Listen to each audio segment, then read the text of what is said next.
Howrah city police জাতীয় সড়কে দুর্ঘটনা কমাতে বেশ কিছু পদক্ষেপ নিচ্ছে, যার মধ্যে উল্লেখযোগ্য হল টোটো এবং ইঞ্জিন ভ্যান চলাচল নিয়ন্ত্রণ করা। এই বিষয়ে বিস্তারিত জানালেন হাওড়া সিটি পুলিশের ধুলাগড় ট্রাফিক আইসি স্বরূপ সেন। জাতীয় সড়কের সার্ভিস রোডগুলির অবস্থা খুব খারাপ এবং ভারী যানবাহন সেগুলো ব্যবহার করে কারখানায় যাতায়াত করে। এর ফলে প্রায় দুর্ঘটনা ঘটে থাকে। ধুলাগড় ট্রাফিক আইসি স্বরূপ সেন জাতীয় সড়কে দুর্ঘটনা কমাতে বেশ কিছু পদক্ষেপের কথা জানিয়েছেন। তিনি জানান, জাতীয় সড়কের পরিস্থিতি আগের থেকে ভালো হলেও সার্ভিস রোডগুলোর অবস্থা খুব খারাপ। এই পরিস্থিতিতে দুর্ঘটনা এড়াতে তিনি কিছু পদক্ষেপ নেওয়ার কথা বলেছেন। এর মধ্যে রয়েছে সার্ভিস রোডগুলোর গুণগত মান উন্নত করা, ভারী যানবাহন চলাচলের জন্য বিকল্প পথের ব্যবস্থা করা, ট্রাফিক নিয়মকানুন আরও কঠোরভাবে প্রয়োগ করা, চালকদের মধ্যে সচেতনতা বৃদ্ধি করা। জাতীয় সড়কে টোটো এবং ইঞ্জিন ভ্যান চলাচলের কারণে প্রায় দুর্ঘটনা ঘটে থাকে। বিশেষ করে দ্রুতগামী গাড়ির সাথেই ছোট যানবাহনের সংঘর্ষের কারণে হতাহতের ঘটনা ঘটছে। হাওড়া সিটি পুলিশ সূত্রে জানা গিয়েছে, অবৈধ টোটো চলাচল বন্ধ করা এবং বৈধ টোটোগুলোকে নথিভুক্ত করার মাধ্যমে এই যানজট দুর্ঘটনা কমানো সম্ভব হবে। সমস্যা সমাধানে হাওড়া সিটি পুলিশ নিম্নলিখিত ব্যবস্থাগুলো নিচ্ছে। অবৈধভাবে চলাচলকারী টোটো এবং ইঞ্জিন ভ্যানগুলো চিহ্নিত করে তাদের চলাচল বন্ধ করা হবে। বৈধ টোটোগুলোকে নথিভুক্ত করতে হবে।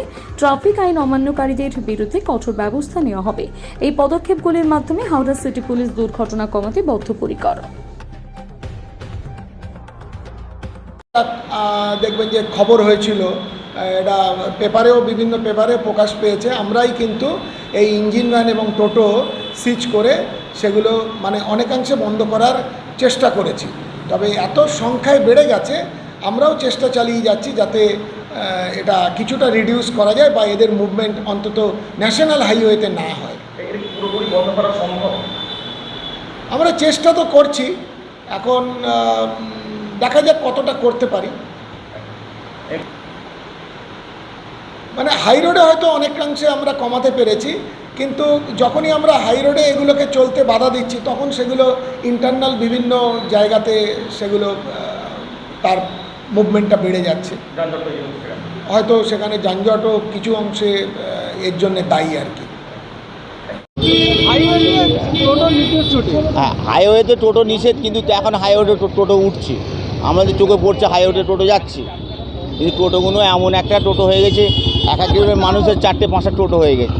এবার এই রাস্তার উপরে কী করে মানুষ যাবে বলুন? বিপজ্জনক, প্রচণ্ড বিপজ্জনক।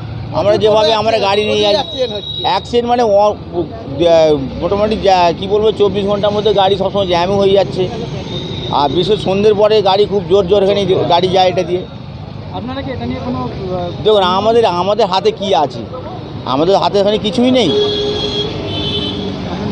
আমার নাম হচ্ছে মুস্তাকিম মোল্লা।